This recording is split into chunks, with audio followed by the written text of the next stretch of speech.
All right. Hey, everybody. Welcome back to another post race discussion. I'm Patrick, and I've been doing this after every single race.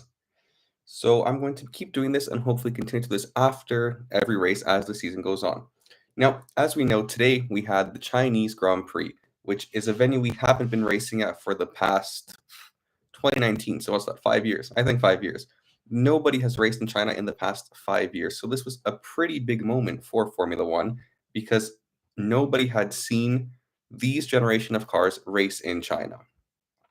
Now, in this stream, I'm going to keep it relatively short. I'm just going to break down some of the main events, what I thought was interesting, and I'm going to go over which drivers I think did very well, which drivers I think could do better, and the teams, which ones did well, which ones didn't do as well, and like that. So let's hop right into it without further ado. At the bottom of the field, we have the two drivers that didn't manage, actually, three drivers that didn't manage to finish the race. Valtteri Bottas, who was the first one, who is quite upsetting because he was having a great race until that moment when that Ferrari power unit failed him. He was in P10, I think, where he was aiming for the points, and they seemed to be much better this weekend. They were on their game with the pit stops, so that didn't seem like it was an issue. It was looking good for the Sauber team, but unfortunately, lap 19, I think it was, he just had to go out of the race. It was a pretty dangerous part of the racetrack where he did go off. And I know the commentators were also saying how it was kind of iffy that there wasn't an immediate safety car, or at least an immediate virtual safety car for that position, where you could see him standing there in the runoff area, which is a pretty high braking zone, where if a brake could have potentially failed, that would have been quite a dangerous position to be in. So luckily, nothing happened. They did call a VSC, but a little later than other drivers would have liked and other fans would have liked to see, because of course the number one thing is the safety of the drivers. Disappointing rate for Valtteri Bottas, not necessarily his fault, but I'm sure he would have liked more, especially on a weekend where he seemed to be capable of much more in that car. The other two drivers that didn't finish were Yuki Tsunoda and Daniel Ricciardo, both of the V-Carb cars. Yuki Tsunoda had an unlucky end to the race, being hit by Magnussen, I believe it was. With a puncture, he couldn't continue. This was his first race where he didn't score points after the past two races where he had scored points. So this was quite disappointing for him, I'm sure, because he was hoping maybe to fight up into those points. Now, he didn't start off great. He started the race, I think, P19. He had gained a couple places, but either way, it didn't look like he was going to be getting a points finish. So it wasn't that devastating, but I'm sure he would have liked much more from this race, or at least would have liked to finish it. I'm sure this isn't the way he wants to go out. So disappointing finish for him as well. Now, Daniel Ricciardo, this is a different one altogether. I even put a poll in the chat. So if you guys see that and if you guys want to respond to that, did Stroll deserve a 10-second penalty for his collision with Daniel Ricciardo? Daniel Ricciardo, unfortunately, got screwed this race. I don't know how else to put it. He got hit from behind by Stroll on a safety car. Now, mind you, the pack was bunching up. It was right at the hairpin turn. So I think it was Alonso who locked up because Sainz accelerated too quickly, then put the brakes on. It was a whole chain effect. So I don't entirely blame Stroll. But if you look at his onboard, you can see that he's clearly looking towards the apex and not towards the cars in front of him, which, I mean, you have to be looking at the car in front of you because you're not even allowed to overtake under those safety car conditions. So I don't know what he was doing. It's quite unfortunate. I had him finishing top 10 on my bet, on my parlay. That didn't happen. It shows me right to be placing any type of confidence into Stroll. Won't be happening again. But regardless of that, Daniel Ricciardo, now he was up in the points before the safety car ended, but he was on old tires where other drivers around him had come into the pits and switched out their tires. Sure, he did get floor damage. This did compromise his race completely, but I don't think he would have ended up finishing in the points had he continued on without the damage because he was on much older tires than the other drivers around him. And frankly, that V-Carb car just isn't quite as good as the cars around him yet. So unless they bring some upgrades to the car, it was a great race for Daniel. At least we got to see flashes of the old Daniel back. He was more confident. He seemed to be an angry, upset Daniel after the race, which who knows, maybe that's the spark that he needs to bring back those flashes of the older Daniel from the past. So hopefully he continues into the next race in Miami and hopefully he drives angry and does something amazing for us. The last finisher of the runners, none other than our favorite Logan Sargent. Again, no surprise, disappointing weekend for Logan. He also had the penalty. The penalty this time, somehow, it wasn't completely his fault. I mean, I can see how both drivers there at the exit of the pit lane, they weren't sure who was in front. That one is on the team to let him know that he has to concede that position and give it up. Other than that, I mean, he didn't have a great race, as he normally doesn't. Not a great qualifying session. Definitely could have done better, but at this point, that might just be his level. I don't know. Kevin Magnussen finished ahead of him in 16th. We had one of the greatest battles after the safety car for last place between Magnussen and Stroll that I think I've ever seen. I mean, it was almost an entire lap of wheel to wheel racing for a position that does not even matter. I'm all for it. I didn't even care. I was so happy to see those cars battling. And none of those two drivers, neither one, wanted to give up that place. So they were both going for it. Now, I thought that was really cool, and I hope to see more of that. I was very upset with the FIA that they gave Alonso that penalty yesterday in the sprint race for racing with signs because, I mean, if you don't want them to race, then what's the point of going racing? So I was happy to see this clean racing. Both drivers gave each other the space. They were both aggressive, and they went for it. So at least that came from Kevin Magnussen, who I don't think is having the best time. Seeing how well his teammate is doing, especially in qualifying, that's where we see the largest difference between Magnussen and Hulkenberg, and that's where I think he needs to work on his pace because we've seen that if that Haas can qualify up in those higher spots, then there definitely is a chance at some points, which Hulkenberg is showing for multiple races now, that if they're in position, they're much better on their tire degradation than they have been in the previous years, and they just need to start strong. And with both cars in those positions, then they'd have an even better chance of potentially scoring points and helping each other score points, which is what that team needs. In 15th, none other than Lance Strulovich, the Canadian All-Star who went for it today, making other drivers fly. He's making dreams possible. I don't know what to say about Lance.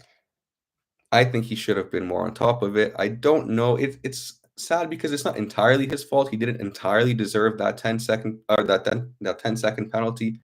But at the same time, somebody needed to get it. I mean, he was the one that ran into the back of another driver, essentially ending his own race and Daniel Ricciardo's race. So he absolutely needed to be punished somehow. Realistically, he should have just been more attentive. If he would have been paying attention, this probably could have been avoided. Or at least maybe he wouldn't have been the one that hit the driver in front of him. Somebody behind him would have hit him, so he wouldn't have been in this situation.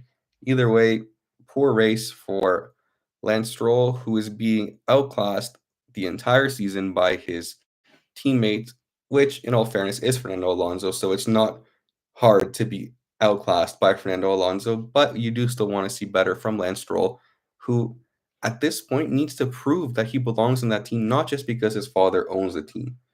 So I'll be looking to see what he can do over the next couple of races, and I do think he needs some solid results to at least have an argument as to why he should be there. Next up, we have Zhou Guanyu finishing in 14th, and I don't know if I've ever seen a driver as happy as Zhou Guanyu was to finish in 14th. That crowd was absolutely electric for him. They loved him in China. It was his first home Grand Prix, and you could see what it meant for him. That crowd was pretty electric all around, actually. They had fans for all drivers, flags of all different countries. It was really great to see they were cheering at every overtake, every pit stop. That crowd was into it. I'm all for it. But Zhou Guanyu, you could tell that he's the hometown hero from Shanghai. They were so proud to have him representing them. That picture, that moment when he got in front of the grandstands after the race, chills. That'll send chills down your spine because he deserves it. He's worked for it. It's any child's dream, definitely, certainly his childhood dream. So I'm happy that he got to live it. I'm sure he would have loved to be higher up, would have loved to be in the points.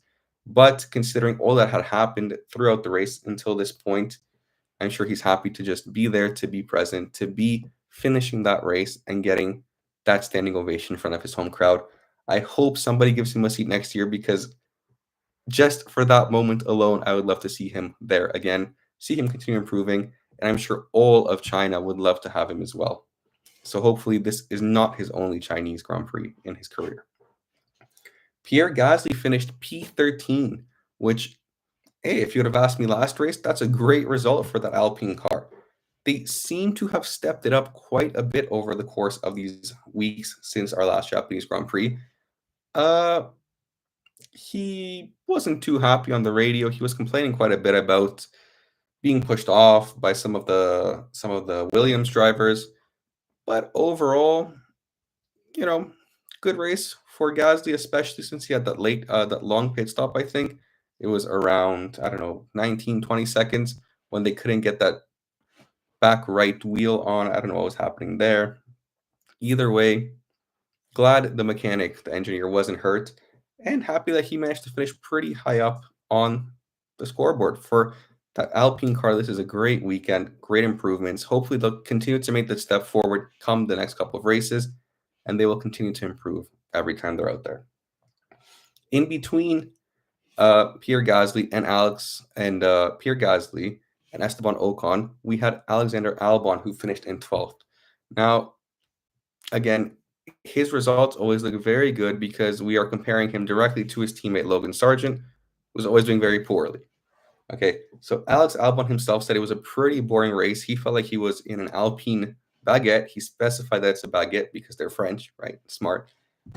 French and Alpine baguette throughout the course of the entire race, which is pretty accurate because he finished right between those two Alpine drivers, spent most of the race between them. He was fighting them. They didn't have the greatest setup for this race. They weren't looking necessarily towards the points. He brought the car home. Luckily for that Williams team and those engineers, they did not have any damage, which I'm sure they're very thankful for because they've been working their butts off over the past couple of weeks on both cars. So this was at least a safe race for them where they managed to bring both cars home without any damage. They'll be looking to improve as well, of course. Not their greatest race, but it's okay. In 11th place, if you thought Pierre Gasly did good, we have Esteban Ocon, the other Alpine car, who was very close to some points. I know he was hoping that Hulkenberg would get a penalty so that he could be bumped up into that 10th spot. Don't think it happened. But Esteban Ocon coming in 11th would have been a dream a couple of weeks ago when we saw how poorly they started the season. Now, of course, 11th is still outside of the points, so it doesn't really bring anything, but it brings up their confidence and it shows that their car is at least developing in the right direction. And they'll be using that momentum come Miami and come the next couple of races to hopefully fight for some points and bring that car up into points paying positions and get themselves off of the bottom of the table. Now we come into the points where we didn't have too many surprises, but again, given that Lance Stroll can't finish within the top 10, the last place out of the top 4 teams is always up for grabs. And this week, we had Nico Hulkenberg steal the 10th spot once again. Great race from Nico Hulkenberg. He looks so quick in qualifying. He's always pulling something out of that car, which is remarkable. And I'm sure Audi would be very happy to have him. Now, I know I've touched on this before, but I think that's almost guaranteed to be his future. And I'm very happy for him because he shows that he still has the will to drive. He still has the passion for it, and he is quick. That Haas is looking much better. So congratulations to them again on the point. Well deserved this weekend. Hopefully it's just the start of many more to come in the future for that Haas team, who I thought would be nowhere near the points this year, but they are proving me wrong, and many others, I'm sure, because I don't think many people were expecting them to be quite this good. In 9th position, we have Lewis Hamilton, the GOAT. He had I don't know if I would say a good race or a lucky race, but either way, it was an okay race because he did recover starting from P18. He did get lucky, but he did have some solid moves. He had a great move on Nico Hulkenberg. He wasn't happy with his tires at the beginning. I mean, this is something I just block out at this point, hearing Hamilton complain about something if it's not going right. Either way, he had a relatively solid race, finished within the points, not too far off of his teammate. An okay race for Lewis Hamilton. I'm sure he would have liked more, but given he was starting in P18, I don't think he could have done much more with the package or the car this weekend. So, yeah, good for him into the points. He'll be at least moderately satisfied with the result. Oscar Piastri finished P8. He definitely would have liked to be up higher. I'm sure he'd be disappointed with this result, but he was also a victim of that Lance Stroll dive move. I think when Ricciardo flew into the air, he might have nicked Oscar Piastri a little bit, which caused him some damage. Yeah, he dropped down a couple places towards the end of the race. He just didn't have the pace.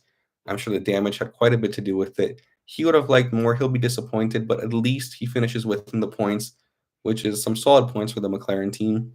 And they'll continue their good run come Miami, I am sure, or at least they'll try to. In seventh position, we have Fernando Alonso, who, contrary to the other Aston Martin car, he killed it. I mean, he's always trying something crazy. At the start of the race on the softs, or not on the softs, on the mediums, he went for it against Perez and he overtook him. After the safety car, he was the only driver that decided to pit for softs when everybody else tried to finish the rest of the race off on the hards. Then he pit for the mediums and he was flying through places trying to make them up, getting fastest lap. He's just a racer. And I think he's just out there for the fun of racing, if nothing else. So good for him. I'm sure he enjoyed himself this race. That's for sure. He would have liked more points. I can also guarantee that because he was pretty high up there at the beginning. I don't think he liked that he dropped behind the Mercedes. He could probably live with the McLaren ahead of him, the Ferraris, but that Mercedes probably had no business being ahead of him. That was probably due just to the strategy call, which is okay. If he's fine with the fact that they went for it, then maybe he gambled that there'd be another safety car. I'm not sure what he thought, but either way, it was fun for us to see towards the end of the race. And I'm happy he had a monster save towards the end where he could have done the exact same. He clipped the gravel just like Sainz did yesterday in qualifying, and he could have been out, but he saved it. I think he just wanted to get that adrenaline pumping because that was crazy, crazy, crazy to see. Good for him. Good for the team. At least one of those two cars are bringing home points in a car that is built to be bringing home points because that car has the potential. In sixth position, we have George Russell, who I'm sure will be happy given where he qualified yesterday. He once again beat Lewis Hamilton both in qualifying and in the race. He's making his resume for why he deserves to be that lead driver come next year and how Mercedes should be looking at him for the future. He's been consistent, hasn't been complaining. He's happy with his results. Some points for the team, which is what Mercedes need. He's showing that he's adaptable, and I'm sure that his stint at Williams definitely helped with that. Having such a shitty car for so long makes you adaptable to these situations. So he isn't worried about the car not being at peak performance. He's taking what he has and doing what he can with it. So good for you, George Russell. A P6 finish is a solid finish for you in that car at this race. Now we come into the top five, where in fifth position we have Carlos Sainz, who this is the first race in which he's competed that he has not finished on the podium. So you could look at it as a bad result for Carlos Sainz, but realistically, given the Ferrari package and the pace that they showed in China this weekend, I'm sure they'll be pleased to have moved up the grid from where they qualified. P5 is a relatively solid finish. Of course, me, myself, as a Ferrari fan, and all Ferrari fans, and Ferrari themselves would have been wanting more, but they can live with this. It is okay. Especially after the qualifying session where Aston Martin protested that he might not even be allowed to be considered for that spot that he qualified in. So this is overall a solid weekend for Ferrari. I don't know what to do with their strategy. They tried different things, but it was okay. Charles Leclerc finished in P4 just outside of the podium positions. Now, I'm sure he also would have liked to be on the podium. I didn't expect him to be able to hold off Perez, but I did think towards the end of the race that he would be able to catch Lando Norris, especially after the sprint race yesterday. I don't know what happened. He seemed to be quite worried about his tire degradation this time out. I don't think he was fully pushing at the end because he was concerned that the tires wouldn't make it until the end of the race. This is something, I don't know, maybe he feels that he could be more racy if he has fresher tires and more stops because they once again opted to go long. Plan D, right? Famous Ferrari plans going all the way A to Z. They were on Plan D this weekend, which I guess we should take as a one stop, which worked out quite fine given that we had the safety car. But unfortunately, Norris had to pit as well. He got to pit under the safety car, so it essentially eliminated any chance of doing an undercut or overcut or whatever they would have liked to try. P4 is a relatively solid position given where they qualified.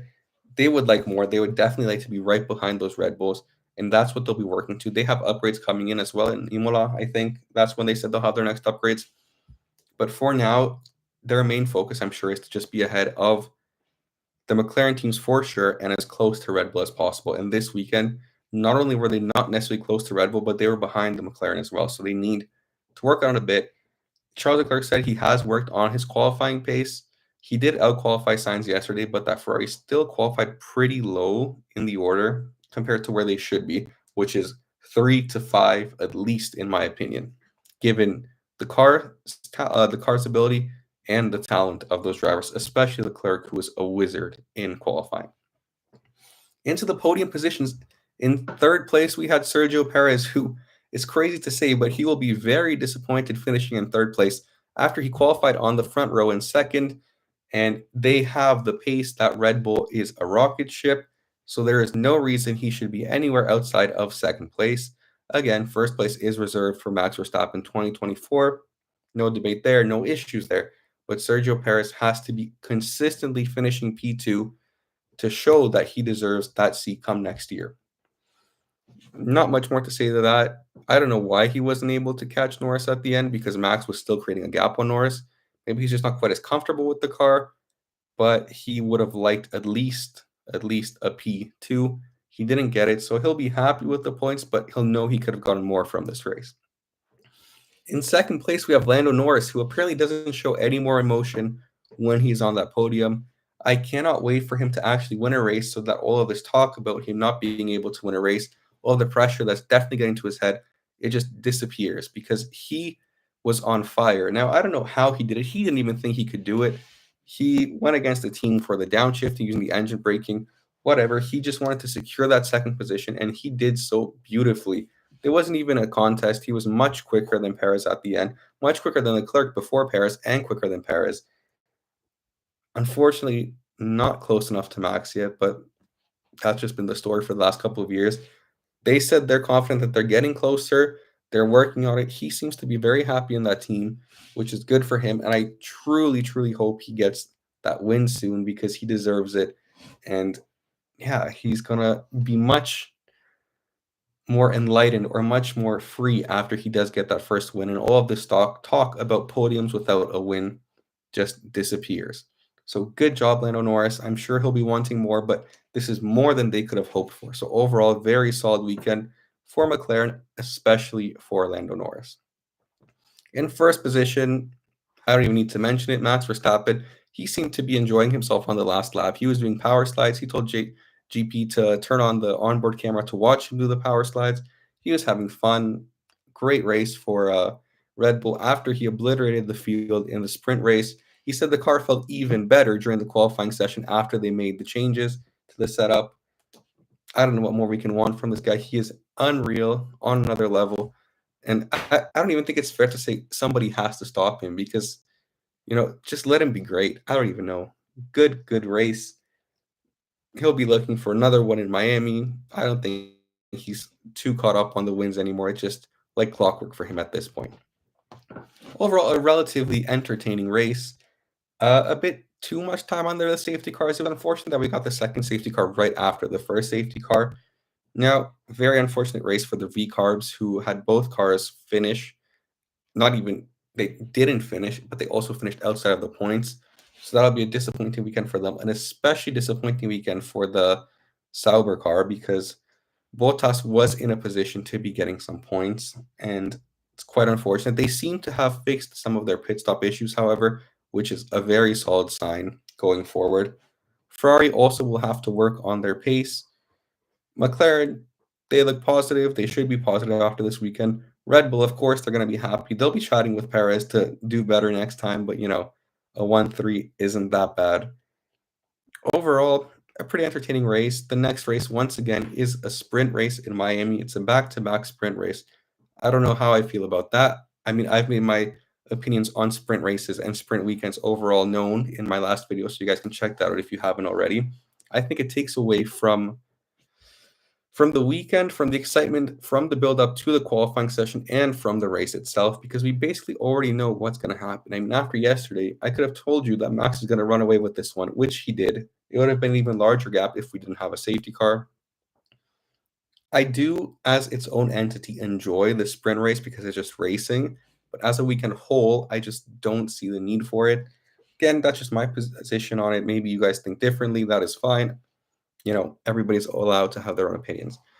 The next Grand Prix will be in 2 weeks, And until then, we won't be having any racing action, but that is okay. Make sure to subscribe if you haven't already. There will be another F1 video next week and the week after that. So there's F1 content every week. Make sure to subscribe. Okay, comment on one of my videos if you want to chat. Let me know. Thank you guys, and see you next time. Bye.